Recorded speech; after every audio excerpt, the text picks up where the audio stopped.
When people enter the stage after 65 years old, life seems to begin a new chapter with many challenges and changes.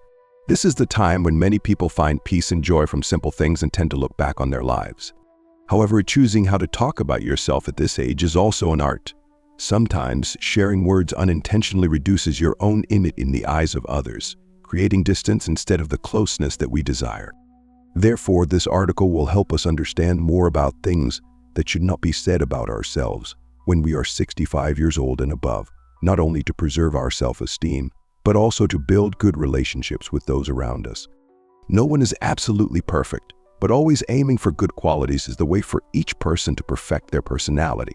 At this age of over 65, people value their own honor and dignity very much. Self-respect is knowing yourself and others, not doing bad things that make you ashamed. Self-respect helps each person recognize right from wrong and imperfections. Self-respect helps us succeed in studying and working because people with self-respect will work with their own strength. Self-respect helps us live beautifully and usefully, making society healthier. Only with self-respect can we learn to respect others. 1. Things you should not share about health. After the age of 65, everyone has experienced unusual feelings such as sadness, anxiety, impact, joy, anticipation. These feelings are closely related to the heart and mind. In communicating with each other, we must try our best to prevent negative emotions and create a joyful and positive atmosphere. Control yourself before all the joys and sorrows that are about to happen to you. You need to calm down and restrain yourself before news that affects you. Talkative or depressed, because they want to convey life experiences to their children and grandchildren, want their children and grandchildren to live according to the moral standards of their generation. They often find fault, talk a lot, and sometimes make others uncomfortable. For a group of conservative elderly people who have difficulty adapting to change, combined with declining health, limited ability to perform work, if they had dreams when they were young that could not be realized or were unsatisfactory, symptoms of depression may appear. They become contrary, jealous, and deeply interfere in the private lives of their children and grandchildren because they think they have that right. Hot-tempered, easily stressed. The elderly are often quite hot-tempered and easily offended, easily self-conscious, and often have negative thoughts, so their psychology is also often hot-tempered. Social position changes from being the caregiver of the family to being the one cared for by their children and grandchildren. The elderly feel that they have lost their inherent status, so they are easily affected and have low self-control and easily cause trouble over small things. The elderly after retirement are often depressed and have insomnia, so their spirits decline and they are often stressed. In addition to stress, the elderly are also susceptible to other diseases, so pay attention to avoid falling into negative situations. This suspicion and overthinking is the cause of anxiety and irritability. The elderly are very sensitive to everything as a psychological crisis that causes poor health. Paying attention to their psychology and caring for them will help reduce these symptoms. Therefore, negative thinking has a great impact on the mindset, emotional state of the elderly. Instead of thinking too much, always be open to receive joy. Enjoy the happiness of life to the fullest. 2. Things not to say about old achievements. There is a very common phenomenon in the elderly, talking a lot. We often think that they are confused, senile, or like to reminisce about the past, so they often repeat stories left in their memory in a boring way. However, I think there is a more fundamental cause of this phenomenon. They feel that they are not noticed, not understood by others, and feel excluded from social activities. This makes the elderly feel lost in society, even in their family. Humans are inherently relational. So anyone who feels that they lack a relational living environment tends to find ways to connect with others. In the case of the elderly, this need is very high for existential reasons associated with this particular stage in life. For that reason, similar to children, the elderly often talk a lot in the hope of being noticed by others. But because a story is repeated too many times, the listener feels uncomfortable because of it. Instead, we create stories and share experiences to skillfully inspire the listener, change the perspective, and build trust with the people around us. Care. If you care but don't say it out loud, the recipient won't understand. Show people that you care about them with words, practical questions about work. Encourage them to try to overcome all the difficulties ahead and thoroughly solve the problem with your experience and life skills. Be enthusiastic. Everyday enthusiasm is marked by sincere smiles. Your positive energy and thoughtful care will be reciprocated tenfold. Create trust. If someone shares their secret with you, never tell it in small talk or post it on social networks. Trust takes a long time to build but can be destroyed overnight. Keep those things to yourself to build trust. If you can't say anything positive, keep quiet. It's easy to criticize someone. No matter how justified the criticism is, no one likes to be criticized. So if you don't have anything positive to say, don't say anything at all. Encouragement and praise, small compliments carry a surprisingly large weight. A positive compliment, a word of encouragement at the right time and in the right situation can lift the spirits of everyone around you. Stay grounded. Stress in life can easily shake one's own opinions. Learn to stay grounded from small to big things. Even the worst situations can be overcome by thinking positively. A positive attitude always helps us survive. Admit mistakes. We must admit the fact that we are all human and we all have flaws. Everyone has at least one or two obvious weaknesses. Accept your mistakes to humanize yourself more deeply. Be an active listener. Everyone can hear what others say, but few people really listen to understand the meaning behind them. Eye contact will help the other person feel that they are being listened to, and the following questions will make them see that you care about what they are going through. Give constructive criticism. You should give constructive criticism. If you are asked to contribute your opinion, provide information in a positive way, not in a critical. Everyone wants to be perfect in the eyes of others. Sometimes a sentence that does not make sense makes both of you feel uncomfortable and unhappy. At the age of over 65, having experienced many ups and downs, having a lot of life experience, you should listen and share positive things with everyone to make life more meaningful.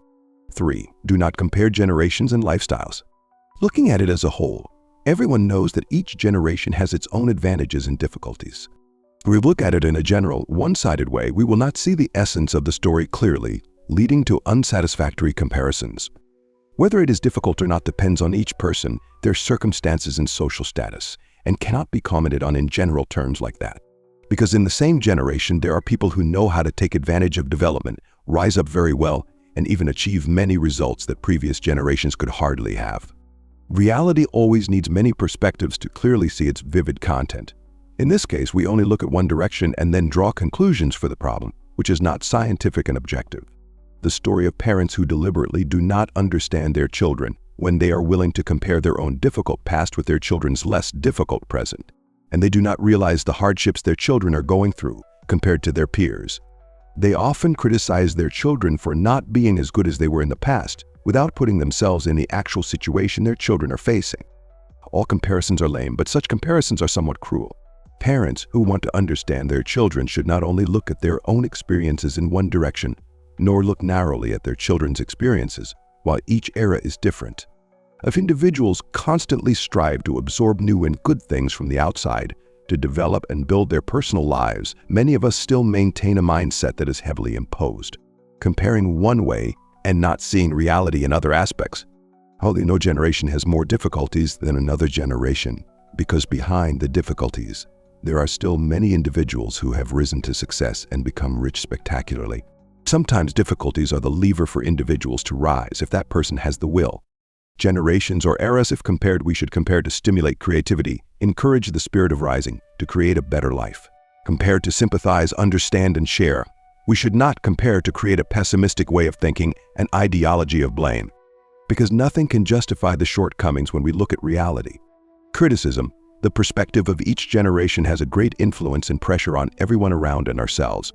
So be open, accept the modern lifestyle, and promote good things to make life better, more meaningful. 4. Avoid blaming circumstances or fate.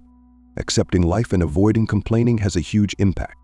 At the age of 65, you should stop thinking too much about situations that have happened and have not happened.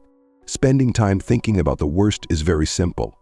Usually we think about it for two reasons. First, to know about it so that we are not surprised. Second, to know about it so that we can take action to prevent it from happening. Ask yourself, does thinking about negative situations make your life better? Does it make you want to run out of bed every morning to face the worst? Does it make you happier? If not, stop. Living in the present is related to your own person and emotions. Ask yourself two questions. What is the fear in your body? What are you worried about? If you can't answer, then you are not living in the present. The past and the future will no longer be interesting and attractive if you can understand your body and emotions. Well, stop worrying about other people's problems. Frequently helping others will sometimes lead to a habit of responsibility. At the same time, others gradually form a dependence, expecting help from others. Invisibly, you have to solve your own problems and also have to shoulder the problems in other people's lives. Therefore, it is necessary that we help people with problems take responsibility for themselves, encourage, motivate, and teach them how to solve problems. In addition, developing positive thinking and setting an example for children and grandchildren is extremely important to develop the personality of the next generation. Everyone wants to guide their children and grandchildren in good things. However, not everyone knows that young children tend to learn instinctively and imitate. Accordingly, children see and learn from what they observe from the adults around them. Therefore, if you want your child to grow up to be a truly kind person, every action and deed of the superior must also be truly kind. In communication, speak politely, be polite, maintain a gentle attitude, know how to control emotions, limit the use of the phone, exercise regularly, do not lie, do not compare, complain about yourself. Regularly review yourself and change. This helps you to realize whether your child's negative behaviors come from your own daily behavior or not, so that you can make timely adjustments. If you are determined to change, your children will also change and progress. Do not force your children to do what you want. Using power to force your children to do what you want will make them rebellious and difficult to control. You can choose a more positive approach, such as calmly discuss, find out the cause, give specific instructions, maintain a polite attitude, acknowledge and reward when children do well, and set an example for them to follow. No one is perfect, so don't expect perfection from your children. Grandparents should always be exemplary role models to help children grow up and develop it for the upwards tasting of everyone. Your life expectancy depends on your health, and your health is determined by you. Hopefully, the above video will bring many useful experiences about the perspective of life around us. Wishing grandparents always full of energy and happiness to enjoy this colorful life with their children and grandchildren.